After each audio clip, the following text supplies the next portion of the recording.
पुरानी कहावत है, घड़ी की सुई घूमती रहती है। इसका मतलब है समय और हालात बदलते रहते हैं।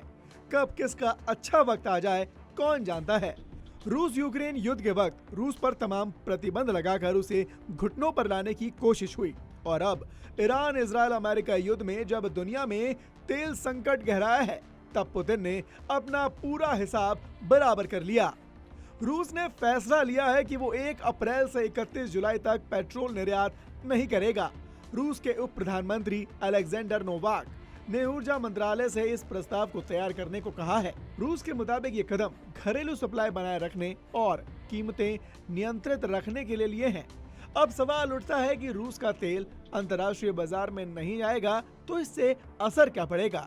रूस रोजाना 1.2 से लेकर 1.7 लाख बैरल पेट्रोल निर्यात करता है। इंडस्ट्री के आंकड़ों के मुताबिक रूस ने पिछले साल करीब 50 lakh metric ton petrol export किया था, यानी हर दिन लगभग 1.17 लाख बैरल के बराबर है। जाहिर है इससे ग्लोबल तेल और पेट्रोलियम प्रोडक्शन बाजार में अस्थिरता बढ़ेगी। रूसी तेल की सप्लाई चीन, तुर्की, भारत और ऐसे तमाम दक्षिण एशिया देशों में की जाती है। अब सवाल उठता है कि रूस के इस फैसले से क्या भारत पर भी कोई असर पड़ेगा, क्योंकि अप्रैल महीने की डिलीवरी के लिए भारत ने रूस से लगभग 60 मिलियन यानी कि 6 करोड़ बैरल कच्चे तेल का सौदा किया है। जानकारों के मुताबिक रूस के इस फैसले से भारत पर कोई खास असर नहीं होगा। दरअसल भारत सीधे तौर पर पेट्रोल जैसे तैयार ईंधन पर ज्यादातर निर्भर नहीं करता, बल्कि कच्चे तेल पर निर्भर करता है। क्रूड ऑयल को ही रिफाइन कर पेट्रोल और डीजल बनाया जाता है।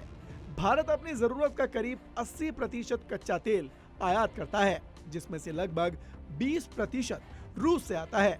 भारत बहुत कम मात्रा में पेट्रोल या फिर तैयार ईंधन आयात करता है। इसके बजाय देश अपने बड़े रिफाइनरी नेटवर्क के जरिए कच्चे तेल को खुद प्रोसेस कराता है और फिर दूसरे देशों के अंदर भी बेचता है। यही वजह है कि रूस के पेट्रोल निर्यात पर लगी रोक का भारत पर सीधे तौर पर असर पड़ने की संभावना बहुत कम है। भारत रोजाना करीब 56 लाख बैरल कच्चा तेल रिफाइन कराता है। ये न सिर्फ अपनी घरेलू जरूरत पूरी करता है, बल्कि तैयार ईंधन का निर्यात भी करता है। हालांकि एक्सपर्ट्स का ये भी मानना है कि रूस के फैसले से अगर वैश्विक सप्लाई पर असर पड़ता है तो कच्चे तेल की कीमतें बढ़ सकती हैं। पहले से ही जंग के कारण तेल की कीमतें $100 प्रति बैरल से ऊपर बनी हुई हैं। आपको ये भी बता दें कि जो रूसी तेल कभी भारत को भारी डिस्काउंट पर मिलता था, अब उसके लिए प्रीमियम भी चुकाना पड़ रहा है। सप्लाई की कमी और मांग ज्यादा होने की वजह से कीमतों में उछाल देखा गया।